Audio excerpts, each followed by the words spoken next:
Assalamualaikum warahmatullahi wabarakatuh. Video kali ini tentang takut hari lahir. Bid'ah membawa ke neraka. Simak. Yang pertama di halaman 1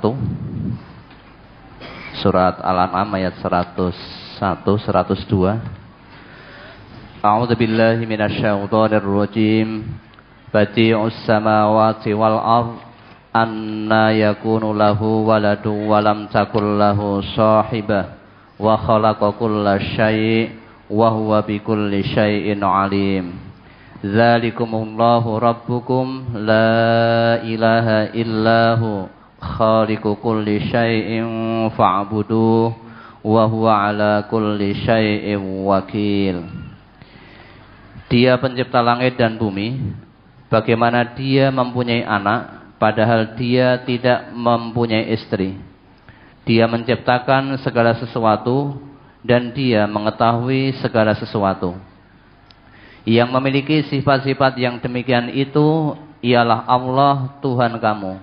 Tidak ada Tuhan yang berhak disembah selain Dia, pencipta segala sesuatu. Maka sembahlah Dia, dan Dia adalah pemelihara segala sesuatu. Berkaitan dengan ayat ini ada pertanyaan, bagaimana dengan orang Islam yang rajin sholat, zakat, dan sudah haji, akan tetapi masih takut sama hitungan weton, Ustaz? Aja metu wae. Ya. Kalau takut dengan hitungan weton, kamu kebacut metu itu kok. Ya, orang Islam kok takut weton nih, Pak.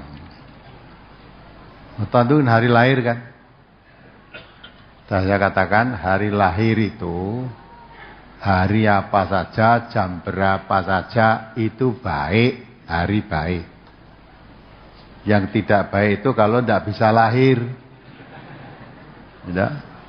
Kalau bisa lahir jam berapa saja, waktu apa saja itu baik.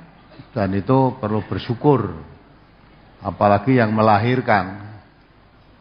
Bulan Suro juga baik. Jadi jangan sampai lahir bulan Suro, wah menakutkan, diampet sok sapar wae. Kasihan yang mengampet itu. Ya, udah bisa lahir aja kena ada yang cari kiai brojol untuk brojol kayak gitu kok. Ya. Jadi orang Islam nggak boleh takut-takut itu tidak disadari itu perbuatan syirik. Ya. Wong manusia kok takut dengan hari itu gimana? Ada lagi takut dengan angka. Jadi sudah saya katakan Allah menciptakan hari, bulan, tahun itu semuanya baik. Tidak ada kok nogo dino, nogo hari, nogo tahun, tidak ada itu. Ada lagi yang takut dengan angka. Angka berapa yang ditakuti? Ya? 13. Sudah saya katakan sampai hari ini kan.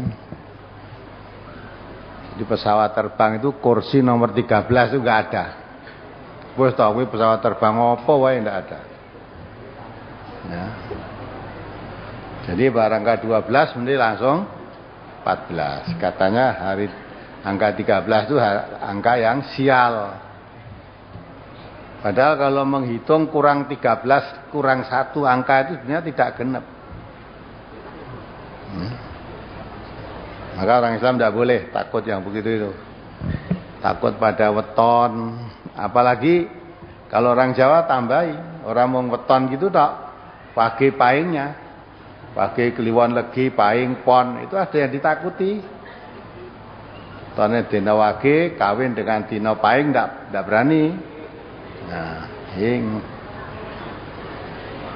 ya itu ajaran dari mana begitu itu? Itu ajaran turun temurun tanpa dasar kebenaran.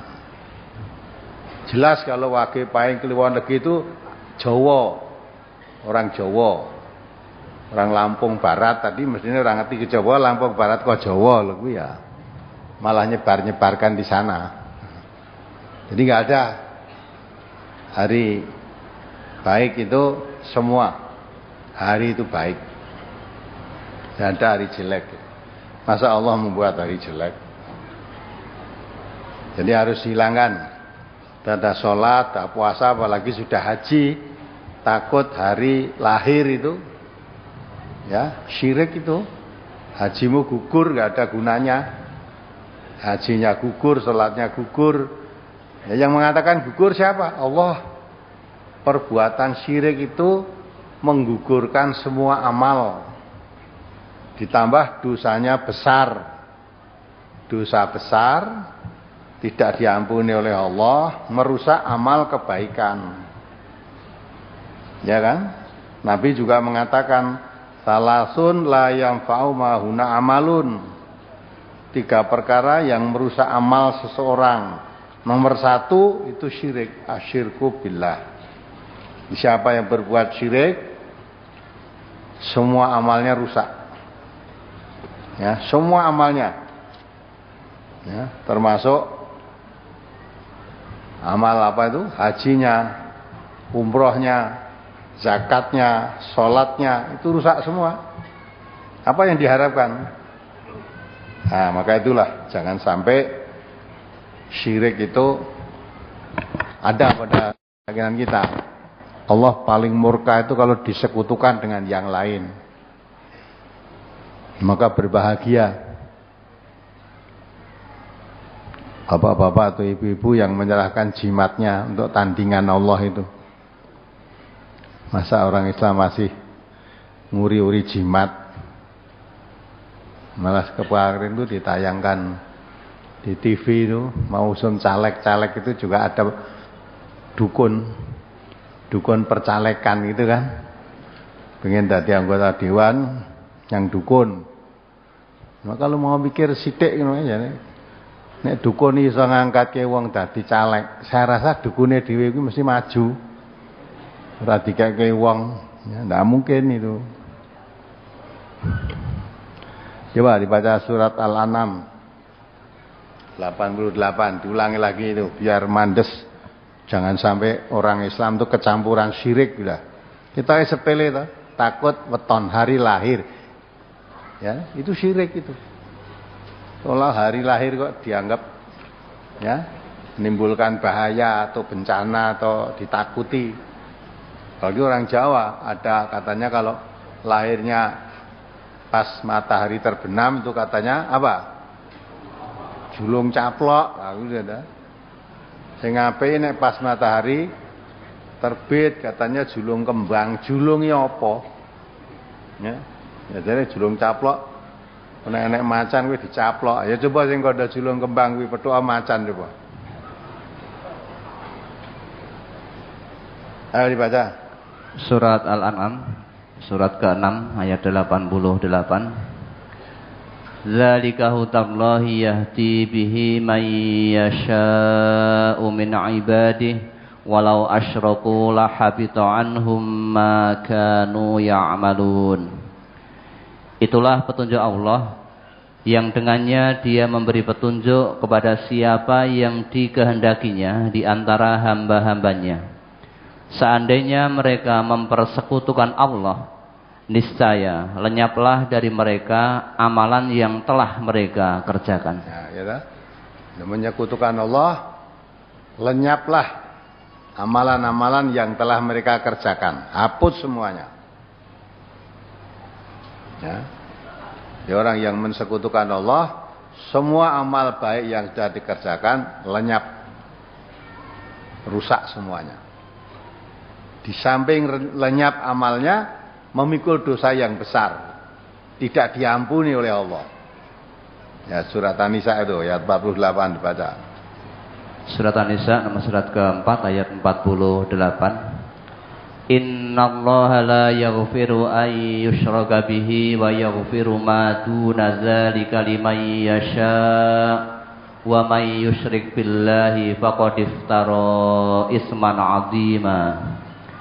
Sesungguhnya Allah tidak akan mengampuni dosa syirik, dan Dia mengampuni segala dosa yang selain dari syirik itu bagi siapa yang dikehendakinya. Barang siapa yang mempersekutukan Allah, maka sungguh ia telah berbuat dosa yang besar. Ya kan? Innallaha la yaghfiru ayyushraka bihi. Allah tidak mau mengampuni perbuatan syirik. Dosa syirik tidak diampuni oleh Allah. Ditambah lagi diterangkan oleh Allah, ya, di situ diterangkan wa may yusyrik billah faqad iftara itsman adzima. Siapa yang berbuat syirik, mensekutukan Allah, dia telah berbuat dosa yang besar. Dosanya besar, tidak diampuni oleh Allah, merusak amal kebaikan yang lain.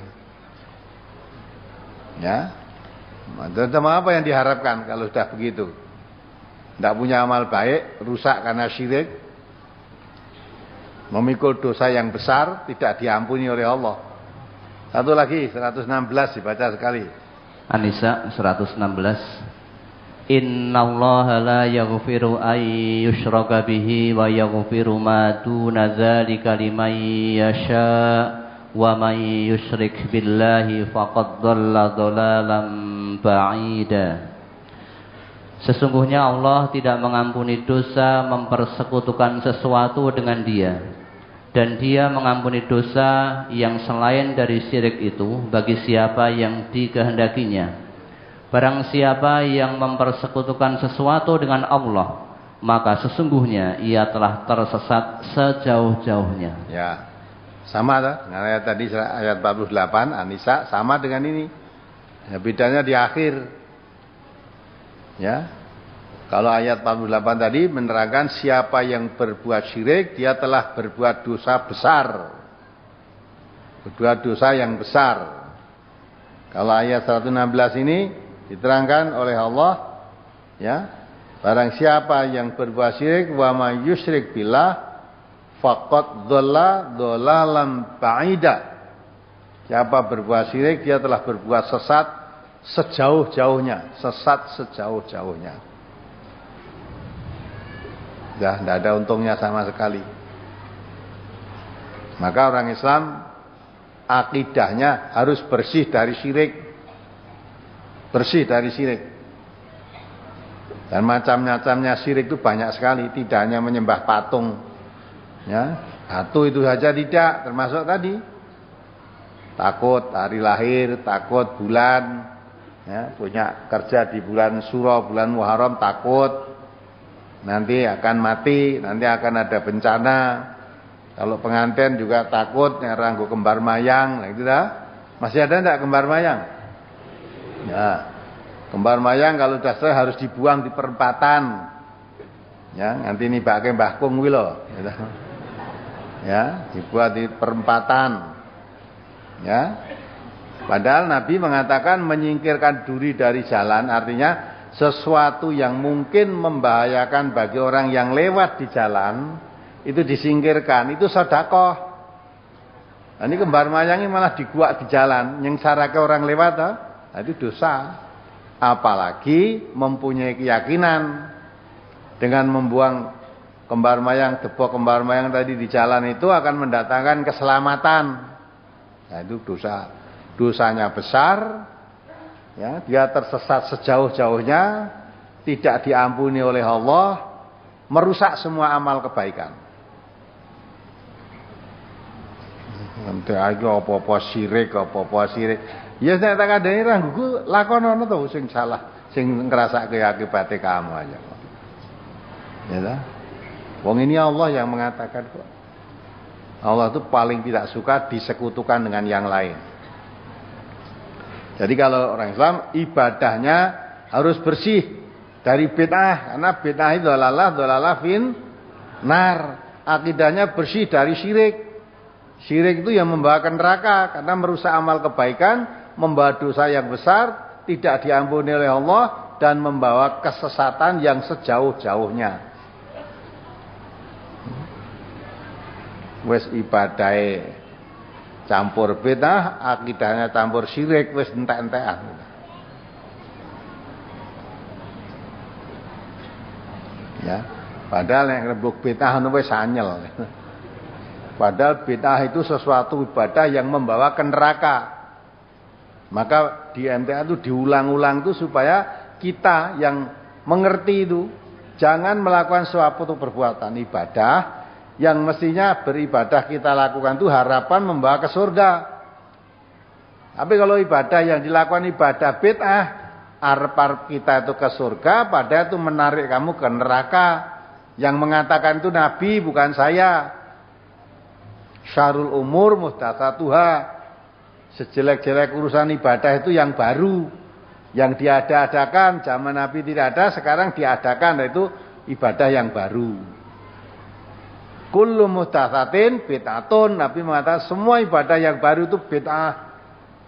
Wa kullu bid'atin dhalalatun, semua ibadah bid'ah itu sesat. Wa kullu dhalalatin fin nar, ibadah yang sesat itu masuk neraka. Maka ibadah itu tidak boleh kita membuat sendiri, mengikut saja apa yang dicontohkan Nabi, apa yang dilakukan oleh sahabat Nabi, lah itu kita ikuti aja. Itu ibadah yang benar. Jangan membuat sendiri, jangan mengikut-ikut selain Nabi, selain sahabat, ya, ikut ustadz, jangan.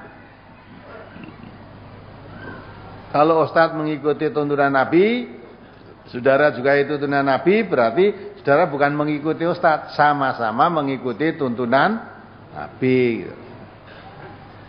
Kalau untuk bisa mengikuti tuntunan Nabi, maka perlu dikaji. Tuntunan Nabi seperti apa itu dikaji. Ya tak? Jangan ngaji tidak mau, nek kerbu terangan bid'ah. Wis aja ngaji udah bid'ah kabeh. Wis ora usah ngaji kabeh HP gitu tak? Ya sudah. Padahal ngaji itu diperintahkan. Thalabul ilmi fardhatun ala kulli muslimin. Mencari ilmu itu wajib bagi setiap muslim. Wajib ain. Tapi ilmu itu wajib. Tidak boleh tidak. Jadi jangan mengaku dirimu Islam terus tidak belajar tentang Islam. Mau jadi orang Islam baik bagaimana? Mau ngaku Islam. Ning orang ngerti Islam terus sing apik piye? Maka tadi saya dengar silaturahmi dari Bapak tadi. Dari Bapak dari mana tadi? Akunya Islam. Enggak sholat, setelah dengar radio. Ya, memikir tadi, dia dapat hidayah. Oh, Islami ternyata harus sholat. Padahal saya juga Islam tapi enggak sholat. Ya, kalau saya ingin jadi orang Islam sekarang harus saya harus sholat. Nah, itu dibuka hidayah toh. Untung memang Islam itu harus sholat loh. Orang wong KTP-nya Islam, KTP-nya Islam tidak sholat. Lalu sing nang swarga KTP-mu dong. Halaman 8 ke halaman 9. An Jabir bin Abdullah qala Rasulullah sallallahu alaihi wasallam, inna asdaqal hadisi kitabullah wa ahsanal hadi Muhammadin wa syarrul umuri muhdatsatuha wa kullu muhdatsatin bid'atun wa kullu bid'atin dolalatun wa kullu dolalatin finnari. Dari Jabir bin Abdullah ia berkata, Rasulullah sallallahu alaihi wasallam bersabda, sesungguhnya sebenar-benar perkataan ialah kitab Allah dan sebaik-baik petunjuk ialah petunjuk Muhammad, dan sejelek-jelek perkara itu yang diada-adakan, dan tiap-tiap yang diada-adakan itu bid'ah, dan tiap-tiap bid'ah itu sesat, dan tiap-tiap kesesatan itu di neraka. Hadis riwayat Nasa'i. Tolong al-Ustaz, sekarang orang tua kami atau ibu kami dan mertua kami sekarang ikut di majelis ini. Kedua orang tua kami itu masih mempercayai hari buruk dan hari jelek, acara selamatan dari kematian. Mohon tausiahnya Ustaz. Lah, jenengan beri tausiah sendiri no. Yang namanya hidayah itu tidak bisa dipaksakan. Innaka la tahdi man ahbabta walakinnallah yahdi may yasha. Nabi Muhammad saja tidak bisa memberikan seorang itu hidayah, tetapi hanya Allah yang Maha Kuasa membuka pintu hati seseorang sehingga hidayah itu masuk. Namun demikian, sudah menjadi kewajiban kita untuk terus mendakwahkan apa yang menjadi kebenaran agama Allah ini. Meskipun yang kita tahu baru satu ayat, balighu anni walau ayah. Biar bagaimanapun kita mengetahui bahwa Nabi kita bersabda dengan sangat tegas, inna asdaqal hadisi kitabullah. Hati-hati Bapak Ibu, ini hadis yang sensitif. Ya. Bid'ah meneh. Hadis ini menjadi pintu masuk fitnah bagi kita yang ngaji di MTA. Kita difitnah membid'ah-bid'ahkan orang lain. Padahal saat ada orang Islam menyitir hadis ini bukan berarti membid'ahkan orang lain, tetapi sedang menjelaskan apa yang menjadi pesan Rasulullah. Karena biar bagaimanapun yang paling paham tentang Islam ini siapa? Rasulullah. Yang ditinggalkan oleh Rasul itu apa? Quran dan Sunnah. Dua hal inilah yang diwariskan Rasul kepada kita, umatnya. Jaminan dari Rasul, lan tadillu ma masaktum bihima. MTI saya mau hadis loro witok. Taraktu fikum amraini lan tadillu ma masaktum bihima. Kitab Allah wa sunnata nabiyyi. Nabi kita tidak mewariskan harta benda, tetapi yang diwariskan oleh Rasulullah kepada kita yaitu Quran dan Sunnah. Kenapa? Karena Nabi kita sangat menginginkan umatnya semuanya selamat. Umatnya hanya akan selamat di saat berpegang teguh kepada Al-Quran dan As-Sunnah. Kenapa? Karena sebenar-benar perkataan itu adalah kitabullah, Al-Quran maksudnya. Perkataan siapapun tidak akan bisa menyamai kebenaran kalamullah, apalagi melebihi. Maka jangan punya pola pikir terbalik. Ketika yang disampaikan Al-Quran sebagai asdaqul hadis, sebenar-benar perkataan, malah emoh. Tetapi yang menyampaikan ke manusia, padahal itu tidak ada dalam ketetapan Allah dan Rasul, misalkan pilih manusianya, sehingga mengikuti manusianya daripada mengikuti Al-Quran. Dan sunnah itu ahsanul hadyi, hadyi Muhammad.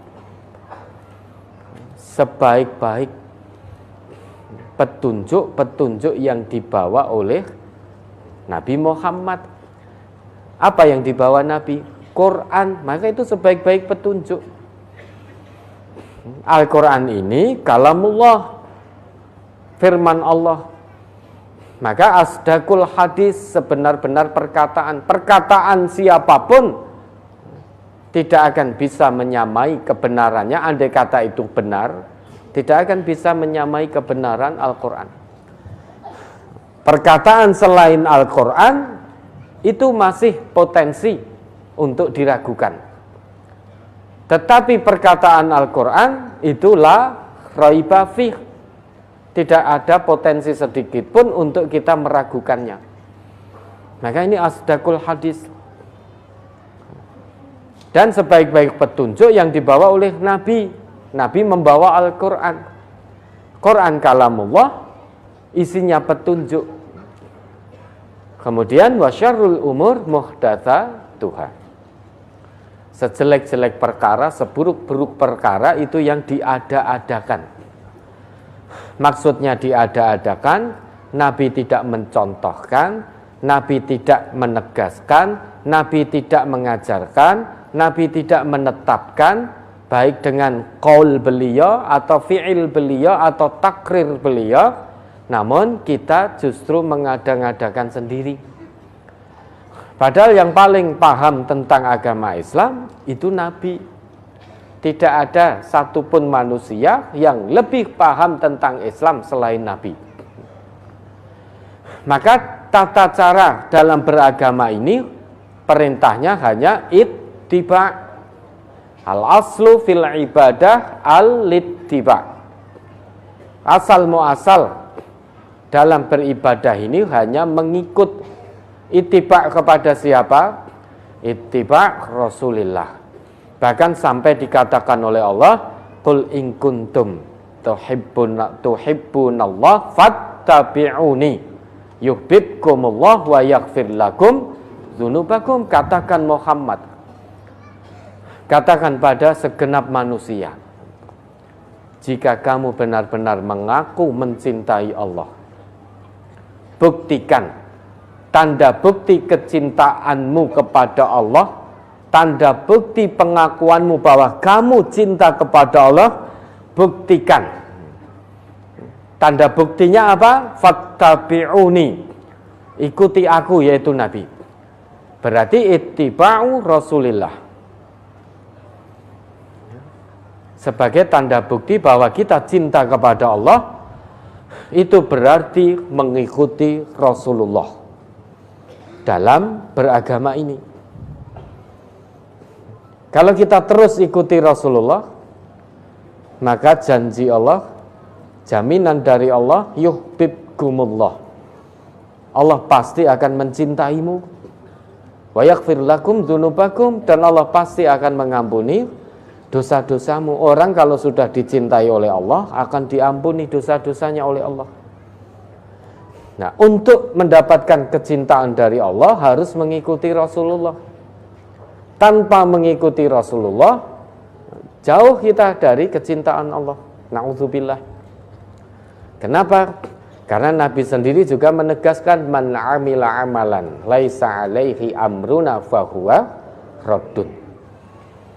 Barang siapa yang beramal, berbuat, yang mana itu tidak ada perintah dari kami, yaitu dari Rasul, fahuwa raddun, maka amalnya tertolak.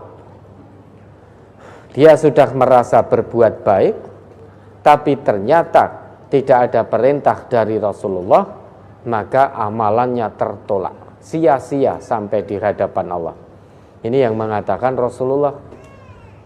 Sampai-sampai Allah sendiri juga ngendika seperti itu, qul hal nunabbiukum bil akhsarina a'mala alladzina dhalla sa'yuhum fil hayatid dunya wa hum yuhsinuna annahum wa hum yahsabuna annahum yuhsinuna sun'a. Dalam Quran surat Al-Kahfi itu ayat 103, 104, 105, 106. Pada intinya, qul hal nunabbiukum bil akhsarina a'mala. Allah tegaskan, apakah perlu kami tunjukkan padamu orang yang paling rugi perbuatannya ketika di dunia? Orang yang paling merugi di sisi Allah itu siapa? Ternyata orang yang paling rugi, khusranul mubin, orang yang rugi di sisi Allah bukan orang yang tidak punya harta, bukan orang yang tidak punya pekerjaan, bukan orang yang tidak punya pangkat, dan lain sebagainya. Orang yang rugi di sisi Allah yaitu alladzina dhalla sa'yuhum fil hayatid dunya wa hum yahsabuna annahum yuhsinuna sun'a. yaitu orang yang sia-sia perbuatannya ketika di dunia. Dia berbuat, dia beramal, dia yakin dan mengira bahwa perbuatannya merupakan amal soleh. Namun ternyata sampai di hadapan Allah tidak dinilai sebagai amal soleh. Dia sudah merasa berbuat baik, namun ternyata karena tidak ikhlas karena Allah, tidak mengikuti tuntunan Rasulullah, tidak ittiba'u Rasulillah, maka dikatakan oleh Allah, ini orang yang merugi. Wis rumangsa apik, yakin dapat pahala, tetapi ternyata di hadapan Allah sia-sia, tidak dapat pahala. Karena pahala itu bukan menurut manusia, tetapi menurut Allah. Laisa bi amaniyikum wala amaniyi ahlil kitab. Quran surat An-Nisa ayat 123. Mari diingat kembali. Kalau kita beramal wis rumangsa dapat pahala kebaikan, tunggu dulu. Karena pahala kebaikan itu bukan menurut angan-angan manusia. Menurut manusia apik berpahala, belum tentu menurut Allah. Karena pahala itu menurut Allah, bukan menurut manusia. Kalau menurut Allah, satu amal itu dikatakan soleh kalau dia dikerjakan ikhlas karena Allah dan ittiba' Rasulillah, baru itu dikatakan amal soleh. Ya, mari. Surat An-Nisa surat keempat ayat 123. Laisa bi amaniyikum wala amaniyi ahlil kitab may ya'mal su'an yujza bihi wala yajid lahu min dunillahi waliyyan wala nasira. Pahala dari Allah itu bukanlah menurut angan-anganmu yang kosong, dan tidak pula menurut angan-angan ahlil kitab. Barang siapa yang mengerjakan kejahatan, niscaya akan diberi pembalasan dengan kejahatan itu, dan tidak mendapat pelindung dan tidak pula penolong baginya selain dari Allah. Ya toh? Ada sementara manusia yang merasa telah berbuat baik, namun karena perbuatannya itu dilakukan tanpa landasan ikhlas karena Allah, atau ikhlas karena Allah tetapi tidak mengikuti Rasulullah, maka ya tetap tidak dikatakan sebagai amal soleh. Satu amal dikatakan soleh itu kalau ikhlas karena Allah, ikhlas lillah dan ittiba' Rasulillah. Meski ikhlas karena Allah, oh saya ikhlas melakukan amal ini, ikhlas karena Allah. Misalkan saya sholat, oh saya ikhlas sholat ini karena Allah. Tetapi tata cara sholat gawe ukara diri. Nabi tidak mencontohkan, malah dia buat ukara sendiri. Berarti tata cara sholatnya tidak mengikuti Rasulullah. Maka sholat sekalipun itu sholat tetap tidak disebut amal soleh, meski hatinya ikhlas melakukan sholat karena Allah. Namun tata cara sholatnya buat aturan sendiri. Habis takbiratul ihram tidak Fatihah yang wajib itu. Begitu habis selesai baca doa iftitah, Fatihah, surat, tiba-tiba langsung sujud, tidak rukuk dulu. Berarti kan buat aturan sendiri. Ini contoh gampangnya gitu loh. Maka wah aku ikhlas banget kok sholat kok. Tetapi tata cara sholatnya membuat aturan, mengada-ngadakan aturan sendiri, maka tetap tidak diterima, rodun, tertolak. Meski tata cara beribadahnya persis plekser 100% sesuai dengan apa yang dicontohkan Nabi, namun dia kerjakan karena riya, pamer. Mulai dari wudunya persis sesuai tuntunan Rasulullah, sholat dari takbir sampai salam persis, zikir sama, tetapi dia lakukan karena riya, mengharap pujian manusia, maka itu juga bukan amal soleh, fawarodun, tertolak juga. Nah, oleh karena itu Allah buat garis yang sangat tegas dalam beragama ini, menjalankan Islam ini. Prinsip dari Allah, wala taqfu ma laisa laka bihi ilmun, inna sam'a wal basar wal fuad kullu ulaika kana anhu mas'ula. Jangan kamu melakukan satu amal perbuatan yang kamu sendiri belum tahu ilmunya. Ilmu dalam Islam berarti Quran dan Sunnah. Kalau belum tahu dalil dari Quran dan Sunnah, maka jangan lakukan satu amal perbuatan itu. Kenapa? Karena pendengaran kita, penglihatan kita, hati kita nanti di hadapan Allah semuanya akan dimintai pertanggungjawaban. Kamu kok berbuat seperti itu, telingamu mendengar dari siapa? Kamu kok berbuat seperti itu, matamu melihat perbuatannya siapa? Kemudian hatimu kok ikut seperti itu, condong kepada siapa? Kok bukan Rasul yang kamu ikuti? Yang kamu dengar kok bukan Rasul? Yang kamu ikuti kok bukan tata cara yang ditinggalkan oleh Rasulullah? Itu semua akan dimintai pertanggungjawaban. Maka prinsip yang tegas dalam beragama, wala taqfu ma laisa laka bihi ilm. Singkatnya, dalam Islam ini al-ilmu qoblal amal. Harus tahu ilmunya dulu, dalilnya, baru beramal. Jangan al-amal qoblal ilmi. Jangan beramal sebelum tahu ilmunya. Karena Islam ini mengamalkan dalil. Kalau ada dalil, amalkan. Begitu tahu dalilnya, amalkan. Ini Islam, ya. Mengamalkan dalil, bukan mendalilkan amal. Nah, namun demikian, tetap kita saling menghormati. Lana a'maluna walakum a'malukum.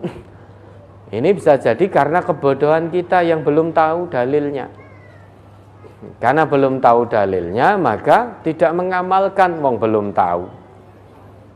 Sedangkan dalam Islam harus tahu ilmunya dulu, baru beramal. Lah kita belum tahu ilmunya, maka tidak mengamalkan. Yang kita amalkan sependek yang sudah kita ketahui di dalam Islam ini. Baik dalil dari Al-Quran maupun hadis-hadis Nabi yang sahih. Karena ada jaminan dari Nabi tidak akan sesat. Wes stop. Agama ini mudah, gampang. Kalau tidak ingin tersesat dunia dan akhirat, sudah ikuti saja Quran dan Sunnah. Wes rasah ditambah, rasah dikurangi, pasti selamat. Yang menjamin Nabi kok. Kalau Nabi yang menjamin kita tidak percaya, lantas jaminan siapa yang akan kita percaya? Jaminan dari Nabi berarti jaminan dari Allah. Kalau jaminan dari Allah kita tidak percaya, jaminan siapa yang akan kita percayai? Janji siapa yang akan kita percayai? Ya, doakan ya. Terus didoakan, mudah-mudahan keluarganya tergugah hatinya, tersentuh fitrahnya, sehingga menjalankan agama Islam ini benar-benar setelah mengetahui ilmu, mengetahui dalil dari Quran, dalil dari Sunnah. Bukan berarti kita menyalahkan, bukan berarti kita membid'ahkan. Karena kebodohan kita belum tahu dalil-dalil tentang itu, maka tidak mengamalkan. Ini wanti-wanti untuk kita sendiri. Kenapa? Karena nanti saat dimintai pertanggungjawaban pendengaran, penglihatan, hati, jangan-jangan kita tidak bisa menjawab. Jangan-jangan orang yang kita ikuti berlepas diri dari kita. Tiwas dieloni, tibae ora diakoni. ittabarra alladzina tubi'u minal ladzina taba'u wa ra'awul 'adzaba wa taqatta'at bihimul asbab. Masing-masing nanti akan berlepas, orang yang diikuti akan berlepas diri daripada orang yang mengikuti. Kenapa? Karena likulli imri'in minhum yauma idzin sya'nui yughni. Masing-masing sibuk dengan urusannya sendiri-sendiri. Ya, tetap saling menghormati. Tetap saling menghormati bersama dalam kesepakatan, berlapang dada dalam perbedaan. Yang sudah sama jangan dipaksa untuk beda. Yang sudah beda jangan dipaksa untuk sama. Di antara sekian banyak perbedaan masih banyak kesamaannya. Ya, doakan mudah-mudahan hati keluarga tersentuh sehingga beragama ini bukan hanya qila wa qala, tetapi betul-betul mengikuti apa yang menjadi petunjuk dari Rasulullah Muhammad sallallahu alaihi wasallam. Oke, ada lagi? Halaman 4 masuk ke halaman 5. Wa yauma nab'atsu fi kulli ummatin syahidan 'alaihim min anfusihim wa ji'na bika syahidan 'ala haula wa nazzalna 'alaikal kitaba tibyanan likulli syai'in wa hudan wa rahmatan wa busyra lil muslimin.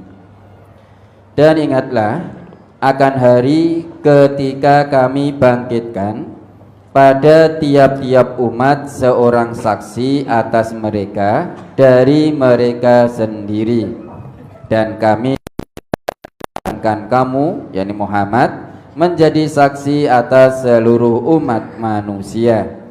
Dan kami turunkan kepadamu Alkitab, yakni Al-Quran, untuk menjelaskan segala sesuatu dan petunjuk serta rahmat dan kabar gembira bagi orang-orang yang berserah diri. Mohon penjelasan pada kalimat kami bangkitkan pada tiap-tiap umat seorang saksi atas mereka dari mereka sendiri, Ustaz. Tiap-tiap umat itu kan oleh Allah sudah diutus Rasul. Maka nanti tiap-tiap Rasul yang Allah utus pada tiap-tiap umat pada hari kebangkitan, maka beliau-beliau akan menjadi saksi atas perilaku umatnya. Dan semuanya nanti akan Allah utus, Allah datangkan Nabi Muhammad menyaksikan, menjadi saksi untuk semuanya. Karena tiap Rasul itu diutus untuk umat dan kalangan tertentu. Tetapi Nabi Muhammad diutus oleh Allah kafatan linnas, untuk seluruh manusia, lintas generasi. Kalau Rasul sebelum Nabi Muhammad diutus hanya untuk kalangan tertentu. Dengan wafatnya Rasul, maka selesai syariatnya. Tetapi Nabi Muhammad diutus untuk rahmatan lil alamin, segenap manusia, kafatan linnas. Maka meski Nabi Muhammad telah sedo wafat, namun tetap syariat yang dibawa oleh beliau berlaku sepanjang masa. Berlaku sepanjang masa. Nah, nanti ketika tiap-tiap umat pada hari kebangkitan itu nanti akan dibangkitkan oleh Allah, dan tiap-tiap Rasul yang diutus pada umat tersebut akan menjadi saksi, dan Rasulullah Muhammad akan menjadi saksi untuk segenap umat, untuk segenap umat, karena beliau diutus rahmatan lil alamin. Ya, maksudnya seperti itu. Jadi saksi di situ adalah tiap-tiap Rasul yang Allah utus pada tiap-tiap umat. Dan itu nanti yang menjadi saksi bagi seluruh umat adalah Nabi Muhammad.